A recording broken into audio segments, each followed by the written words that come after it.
course, with this chill, you might have an itch to enjoy some greenery this time of year. Plants serve a multitude of benefits in our everyday life, but keeping them thriving, Malik, it can be difficult, all right, especially during the winter times. But you recently went to Missouri Botanical Garden, and they actually had a few tips for you. Quite a bit of tips for me, and you got to keep in mind that plants are very vital. Keeping those plants alive can definitely be challenging both indoor and out, especially for me, which is why I don't keep a lot of them, and if I do keep them, they're fake. But learning these tips by horticulturist Justine Kandra would really go a long way for all of us. Check this out. Hi, my name is Justine Kandra. I'm a horticulturist here at the Missouri Botanical Garden.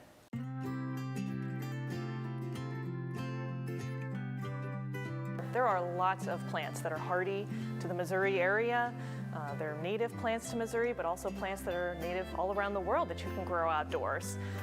And here at the Missouri Botanical Garden right now, there's plenty you can see outdoors, but also we welcome you to come inside to the Climatron and here to the Kemper Center for home gardening, where we have houseplants and other tropical plants on display. It's really nice to bring a pop of green and life to your indoor spaces as well in the wintertime. So the Kemper Center for Home Gardening is all about creating spaces and displays of plants that home gardeners can find in the nursery. So you can see examples of plants as they would look in your home landscape. Same with inside here, houseplants. They're houseplants that are easy to find, so we try and keep it focused on the home gardener. There are lots of houseplants that are very easy for beginners to take care of. Sansevierias, also called snake plants or mother-in-law's tongue, are one of our favorites here at the Kemper Center. They tolerate a wide variety of lighting conditions, and they can also tolerate some neglect. So if you don't water so often, they're great for that. Pothos is another example of a houseplant that's very easy for beginners to take care of. They have that tropical looking leaves that people like, but they don't need a lot of light, and they can also survive drought. So if you neglect them, they'll come right back.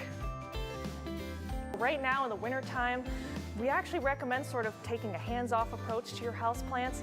Definitely keep watering them as they need it, but we recommend waiting until spring to do any of those major projects like pruning, repotting, fertilizing. Those things can wait until the spring and the beginning of the summer. Those are the ideal times to do that, but definitely keep up the watering and keep an eye out for pests and diseases. They can crop up in the winter more so than in the spring and summer. Plants are super important, not just outdoor plants in the winter, but also indoor plants. They just bring a sense of life to indoor spaces.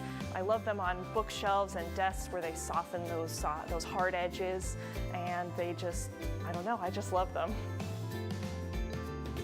All the information you're going to need is right there on your screen. Check that out, screenshot it, and go pay the garden a visit.